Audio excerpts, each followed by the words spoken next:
Is it a memory or a dream?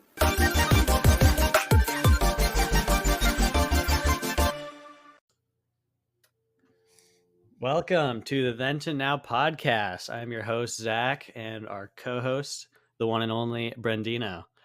Hey. Brendan. And today we are joined by Itzel. It is Itzel, right? Or is it Itzel? It's Itzel. Most white people call me Itzel, but I like Itzel better. Okay, so I will call you Itzel because I'm white. No. Brendan, it's up to you. What are you going to do? I'm mixed race, so I feel like I have to say Itzel. All right. We got both representations. So Itzel, what city do you live in? I live in Everett, Washington. Everett, Washington. Nice. And I live in Sammamish, and Brendan lives... I live in Where do you live? Redmond. Very nice. So, full Washingtonians. First question. How do you know the host or co-host? And I'm pretty sure you know the host. So, how do you know me, Itzel? Through my brother, actually. I think you guys had something you guys had to do together, and so our connection is through him. Right. Yeah, we basically reenacted both what not to do in a certain situation and what to do. It was like an event, right? An assembly. Yeah. Cool. And then I saw you after, but that was very, very brief. But we have friends in common too. Right? Yeah, we do. Cool. Occupation or area of study? Do you have an occupation or an area of study? Yes. So before I left, last year, I was a pediatric dental assistant. Cool. Pediatrics. What does pediatrics have to do with the dental assistant part? So basically, it's just for kids. So I would see kids from 2 years old until 18. Nice. And yeah, that's mostly what I've done. Yeah. It's like you're a therapist, you're a parent. You have to make sure the kids enjoy. Because apparently to some it's quite a traumatic experience. For the kids or for you? Well, for the kids mostly. Wow. All right. That's cool. Brendan is also a pediatrician. Sometimes, right? Yeah. Right, Brendan? I was not aware of this. Well, I'm pretty sure you were my pediatrician at one point. So. Oh, back when I was colossal. Exactly. Oh, okay. And pretty much, I'm pretty sure nobody will know what we're talking about. So, what do you mean by that, Brendan? Well, you made reference in conversation one time that back when we were a lot younger, and I was still older than you, obviously, but the size comparison was really significant in your eyes. Exactly. So basically, that's what Itzel's doing. She's colossal compared to these small little children. And what is it you do? So you are you the one that pokes around in their mouth and stuff, or what do you? Yeah, so what I do is I bring the kids back and I'll take x-rays of their teeth. And then I'll do the whole cleaning part of your dental visit. And then the doctor will come in, she'll take a look, and then I'll be the one writing notes. I'll be the one that, deals with if they have cavities, coming up with a plan for them to come back. And then I'll walk them up to the front, and then the scheduling part or them saying goodbye from there. Gotcha. So pretty much everything except the checking for cavities. And also if a child does come back and I do get scheduled in the operating room, helping with the filling, holding down hands for the shot. Ooh. Nice. Do you use straps at all, or just? So I used to work at a much more calm dental practice before, the one that I used to work in, and there's this thing that we call a Joey board. So a Joey board is basically Oh no, we sounds do, Australian. yeah, it's quite intense. So it's like a board, and it does have straps. So if a child is like Oh no. going crazy, we have to get consent, obviously, because I mean, it's America. Right. And so we'll strap them on this board, and like their straps going from like their shoulders down to their ankles. Oh man. So yeah, I before I did also do like general anesthesia, which is like very traumatizing for me, and I don't want to get my wisdom teeth out. And it's just like it's such a crazy experience to see someone's life kind of in a sense be taken away from them and then given back. So we're just gonna avoid that whole situation. I'm just hoping that God like comes to deliver us from this before I have to get my wisdom teeth out. Yeah, exactly. That would be nice. So you basically have to strap these. Do you strap these kids down when they get their wisdom teeth pulled out, or is that totally separate? So the wisdom teeth is like totally separate, but like we do like teeth extractions, and it just depends on the kid. Like if the kid is going like crazy and we've already like sedated them and there's not anything else we can do, we've already worked through like the whole like trying to calm them down with our words and our actions, then it's like, okay, yeah, we can't control this child. We have to put him in the Joey board. Wait, so you actually sedate the kids and then they're still flipping around? Yeah, there's some kids Oh my that goodness. the opposite happens with the sedation medicine. So they'll go even more crazy. I remember when I went in for my working interview, there was this little girl that these children scream bloody murder. Mm-hmm.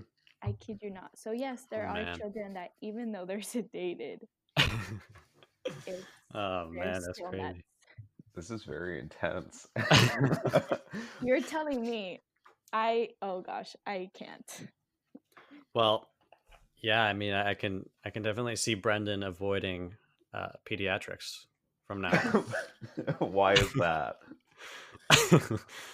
with your history with strapping kids to What tables. do you mean my history? I remember when we used to play with sticks and stuff. It got crazy. What does that mean? All right. It's also, what is your favorite memory? I think this is such a hard question. It's like, okay, condense your whole life into one moment. Exactly. And that's what you're going to have to do. So I was like debating. So I think one of my favorite childhood memories, I'll go with Mhm. that phase of my life, is going camping. And Cool. I remember one of the first times I went camping and we were by a stream. It was just the forest in the middle of nowhere. I just felt so like at peace. But it's also like at night, since we're like a lot of Mexican families, and Mhm. we eat and we do a lot of stuff and it's fun. But at night, like the kids, we would all play like cops and robbers. Classic. Yeah, in the dark, so that it was just that much more intense. Mm-hmm. And I don't know, just like simpler times, right? Like Yeah. you don't have to worry about anything. You're just like camping in the forest, in nature. Like Right. you When you're the kid and you're not getting strapped down, and instead you don't have to strap other kids down. Better exactly times. much better times. And I don't know, I think that is definitely like one of the memories that stick out to me. And because like when I look back, it's like some of the kids that would play with us, like they took in other paths in life. Mm-hmm. And it just like takes you back to when it was, like I said, much more simpler, when we were all kind of in the same sort of headspace. Yeah, absolutely. That's cool. Yeah, some of my best memories are camping as well. All right. Very nice. Next question. What's the most embarrassing situation you've ever been a part of? Honestly, my life is a series of embarrassing moments. And I don't think I've ever had one that's like life-changing or like I tripped and fell on a stage, but it's like the little ones that really stick with you and leave you up at night like, oh my gosh, I can't believe I did that. Right? Yeah. So I have a few. How many do you want to hear? Just pick one. Okay. Well, okay, So not even necessarily this question is not even, it is, you don't even have to be the center of the embarrassment, but something you've been part of. Yeah. Something I've been part of. But if you want to be the center of embarrassment, that's totally cool. I have a sister that's usually the case. That happens a lot. Well, one that I can think of that, okay, so this is kind of embarrassing. So I was like 16 and there was someone from, there was this guy from New York that was visiting our family and our friends. And, you know, I heard this person give like a public speech and I think I fell in love because he was quite eloquent. So then we, you know, all the young people and this other couple, like this older couple, they kind of organized like a hike for us to go on. And I was like pretty excited because I mean, I'm in love with the guy. So then we were hiking down and just as he kind of was turning, he kind of looked up at everybody else. And in that moment, I decided to fall straight on my butt. Like just, it was horrible. And like, there's a lot more to the story of why it was embarrassing because now that I think back at everything I did, I was like, he was way older too. Let me tell you this. So he's like a 30-year-old guy and I'm a 16-year-old little girl. So I was like, I keep thinking like I must have been so obvious that I was just smitten with him. And that to me is one of the most embarrassing things ever because it just makes me cringe. Wow. So was anybody else like, did anybody else pick up on all this or is just, or you don't know still? So one of my friends actually reminded me of this moment. And when I have, like, this came up not too long ago where these two older sisters were like, oh yeah, remember that Bethelite? Oh yeah, it said had a crush on him. And I was like, oh my goodness, are you kidding me? No, I was like, no, I didn't. What are you guys talking about? And they were like, he said you were so obvious. And just thinking about the brother probably like laughing at me. Oh gosh. Yeah, it's funny how often I think we pick up on situations and then just don't talk about it for years, even though multiple people know exactly what happened. Apparently, I thought it was being very smooth and not coming on too strong, but apparently I was. Right. Nice. So what about you? What about me? Yeah. Well, okay. So I kind of dropped it earlier that my sister is, what's the right word? Creates a lot of funny situations. And one time we were at the Met in New York, and there's the King Tut. I don't know if it's an exhibit or just it's basically a piece of glass, and behind that is King Tut. And the tour guide says, okay, people hit their head on this glass all the time looking down at the tomb. So whatever you do not hit your head on the glass. And pretty much everyone else can finish the story from here. We walk straight in. First thing, doom, glass is like shaking. Rainey walks away. But yeah, that was that stuff like that happens all the time, to be totally honest. Same, literally. So now we will have a quick break and we will be right back for the next question.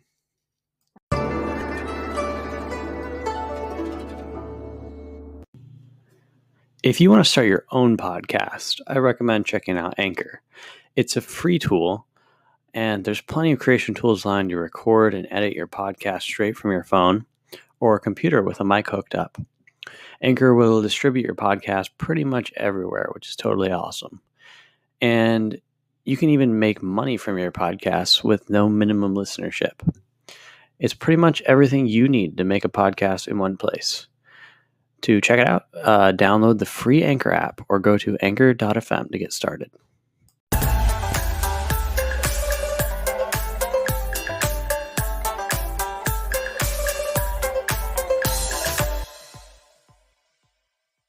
Welcome back to the Then to Now podcast. We have Itzel and Brendan here. Hello. Itzel, we just left off on the embarrassing situations. That is done now. You don't have to worry about that anymore. And the next question: has anything ever happened to you that you still don't understand how or why it happened? Wow, that's an interesting question because I feel like I haven't really had a life-altering event. Like I haven't been near death, and I don't know. But I think I made an application to participate in a campaign in Israel, and a lot of people all over the U.S. applied as well. And Right. I never thought in a million years I would end up in the Middle East, but Yeah. I did. So I was there Yeah. for 3 weeks. That's pretty cool. So were you with refugees or were you just in Israel? There were refugees, not as many as you would think actually, which is to me was very interesting, is that I didn't see a lot of refugees in Israel. The people that I talked to a lot were workers, and honestly it's more like a sort of indentured servitude going on there.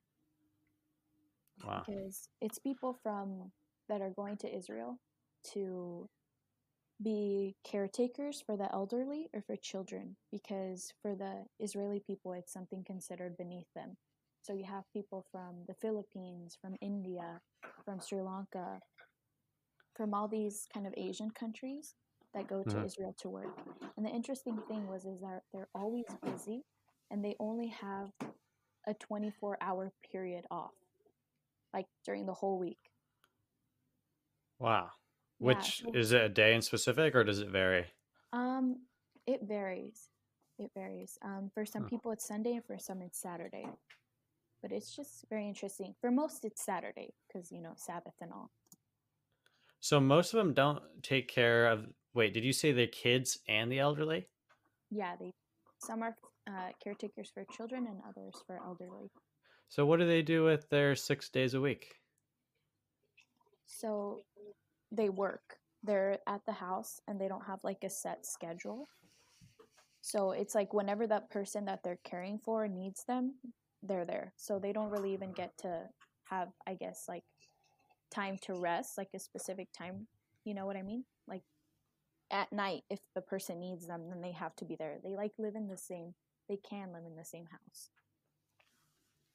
Huh. Okay. So you're saying the Israelis are the ones that work 6 days a week, or the people that come to Israel? The people that come to Israel, so the caretakers.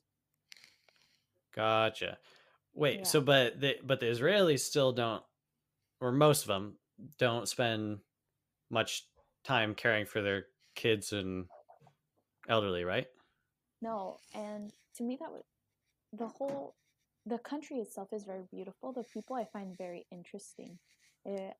Being a Mediterranean country, I totally expected them to be warm and hospitable people, but it was almost the opposite, which was very interesting. And they were kind of cold.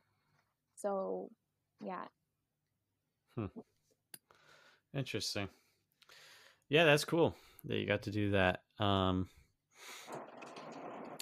The next question If you crash landed on an island with no hope of rescue, there's 50 people on this island.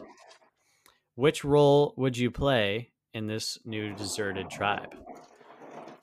There's a show called Lost that kind of has this premise, but what, like, I mean, I Gives guess me Lord of the Flies vibes. So, I get. Do you get what I'm trying to ask here Yeah, about which role? yeah, Okay, I cool. definitely do. And I have no doubt in my mind that I'd be the leader and captain. You have no doubt. No doubt. And Oh. I've even taken quizzes about this very same question, and it's always the captain or the leader. So I'd definitely be organizing everybody, assigning roles, keeping everybody sane. So how would you get there? Because there's probably multiple people that want to lead this tribe. Would you take Well, like that the right, that direct right there is approach? Lord of the Flies. Honestly, I'd want it to be kind of like a democracy. You know, I don't want to be a dictatorship. I think that my ideas would be so good and my plans would be amazing that people would just be like, no, we have to choose itself. Like your coconut collection strategies, or what Yeah, kind and of? I grew up watching Animal Planet, Discovery Channel, Man vs. Wild. Mm-hmm. So I feel like I have the necessary skills Yes, of to course. for survival. Right. Yeah. Yeah. Brendan would probably. What would you do, Brendan? You'd be like, Oh, you'd probably just be the chill dude that I was gonna everyone would say like talk to. I think I'm like the freeloader. The freeloader. I show up on the island and then everybody's like they got all the efficient jobs going and I just don't know what to do, so I just end up like sitting under a tree. Yeah, Brendan's like, yeah, sure, I'll take some of that coconut carcass. Mm-hmm. What would you be, Zachary? Yeah, I would like to think that I would be in a leading position. But You just made me sound totally like, oh no, I'd be the leader. I am definitely not that's the humble, thing. apparently. I feel like there's so many people that would be like, oh yeah, I'm definitely gonna lead this tribe.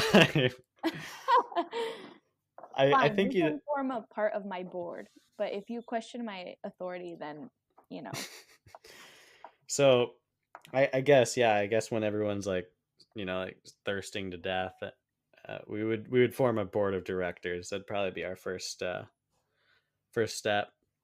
Yeah, that's true. Oh yeah. I changed my answer. I'd definitely be the director of the board, but there'd be a board. It's like, thank you for meeting me here today on the left side of the beach. All right. Oh, gosh. Can you imagine that actually happening to you? I mean, I like there's shows based around that, but would everyone just be in mass hysteria and just kind of running around and dying and stuff? Yeah. I don't know. 50 people is a lot. Yeah, that is pretty big. And if they're just random people that you're stuck on an island with, that, I mean, it's like, it compares to right now being at home with your family. That's not very easy. Yeah. You'd really want to make sure that the plane you're on is going to a country with people that you tend to work better with. Yeah. All right, so the last question is about your average day. Obviously, all of our days are pretty different than normal right now. But you were how long were you in Africa for? I was in Cote d'Ivoire for 3 months. 3 months. That's pretty much long enough to have like a decent routine. Yeah. What was like your average day? Or let's just start like with your morning. Like, what kind of place were you in? How is living in Africa, or at least Cote d'Ivoire? It was was life changing in a lot of ways. And my days, so it's like 90 degrees there, or 90 to 100 degrees, but the humidity is like 100%.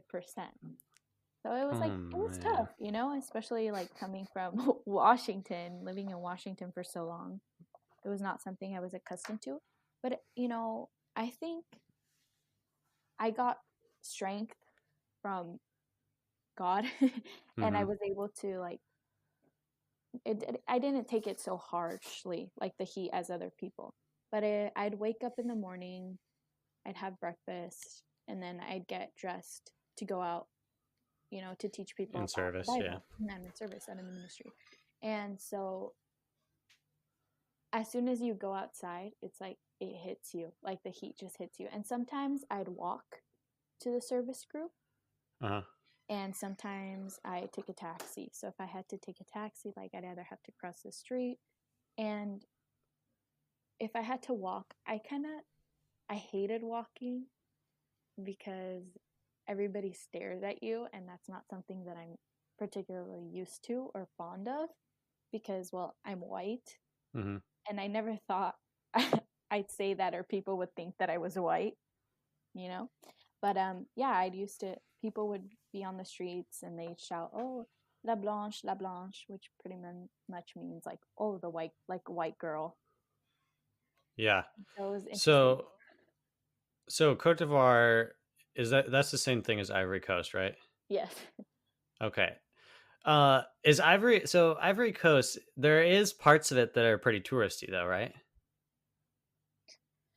Or no? So I don't, yes and no. So I was in San Pedro, so that's like a coastal town.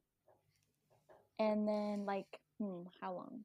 Like 2 hours away, there's like a little town, but it's very rare. It's either like old French people that just come like on vacation, but it's not I wouldn't say it's particularly touristy.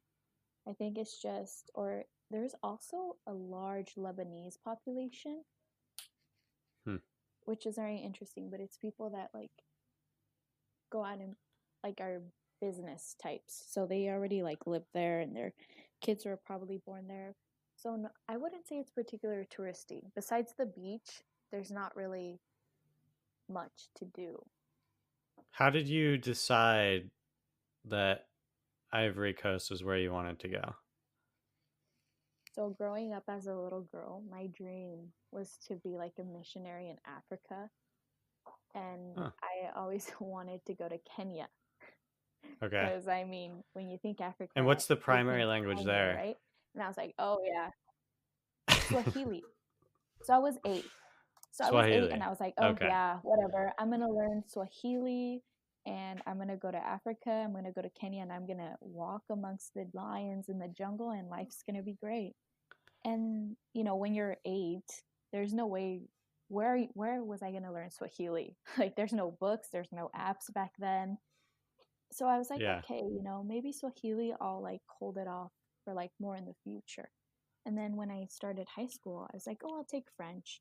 I didn't really know where French was going to take me. I was like, maybe I'll go to France. You know, I mean, who doesn't want to go to France? Right. And so I was like, maybe I'll go to France. I'll I'll move and help like the French people here in the area. Hmm. And I was taking French and I learned because apparently I hadn't before that there's a lot of French speaking African countries. A lot. Yeah. So I was like, Yeah, I didn't know that perfect. till like a year Yeah. or two ago. That's crazy.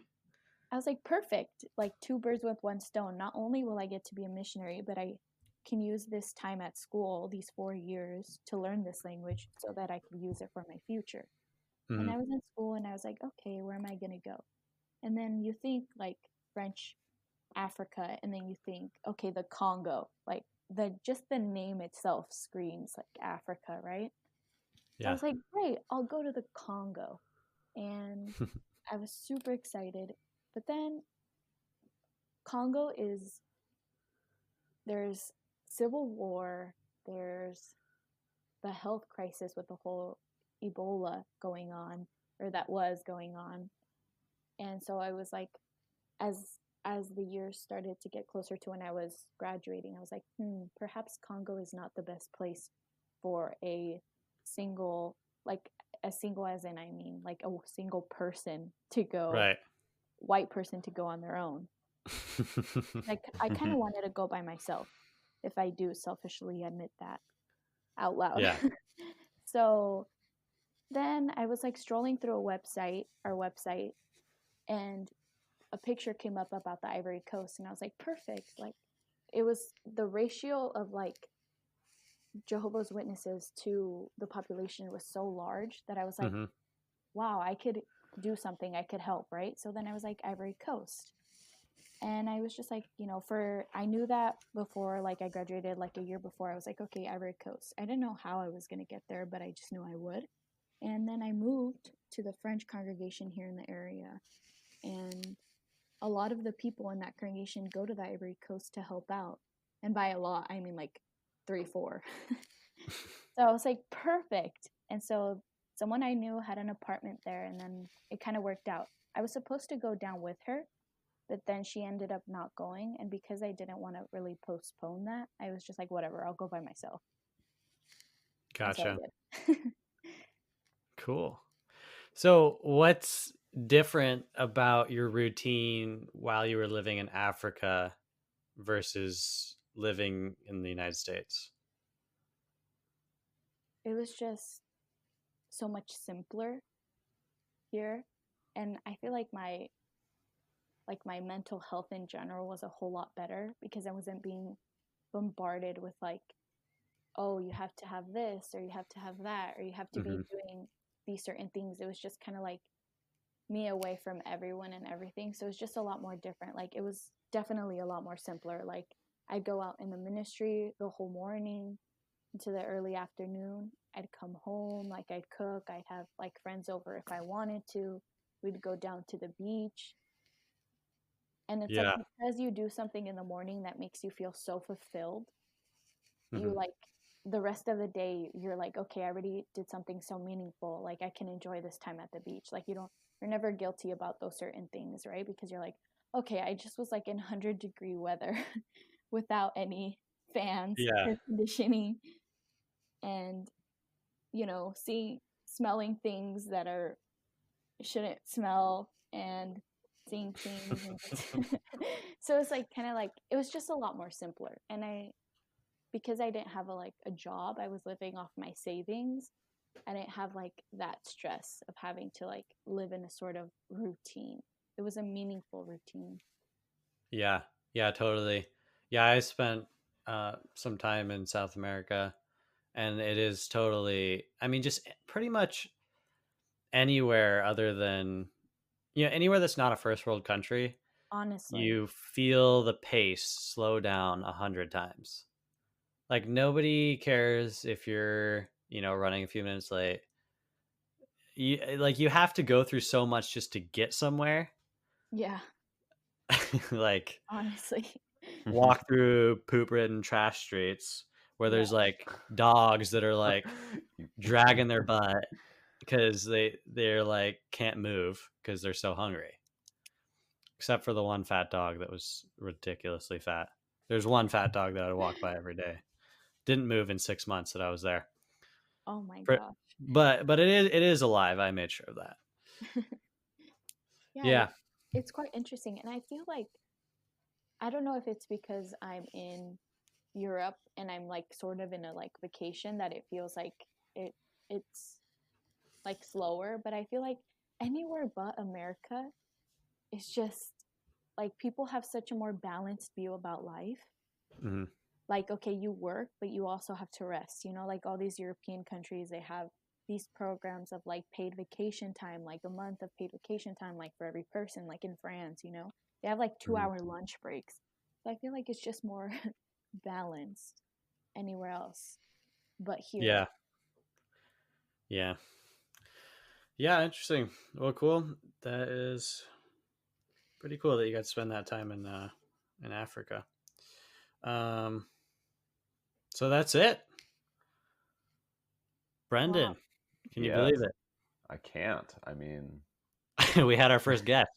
I know, isn't that crazy? Thank goodness it's somebody who like Itzel that just knows how to talk. That's So Oh true. my gosh, I hope so. thanks for joining us, Itzel. No, thank you It's for been a having pleasure. me. And Also, we if this will ends up being terrible, I'd like a redo in your guys' 50th anniversary. Yeah, that sounds good to me. all right. Itzel comes back on the 50th episode. Okay, awesome. Like a redo so I can make up for my mistakes in this one. Or we'll just try to make it worse on the next one. Oh yeah. Okay. All right, cool. Well, we will catch you, audience, in the next episode. See y'all later. See ya. Bye.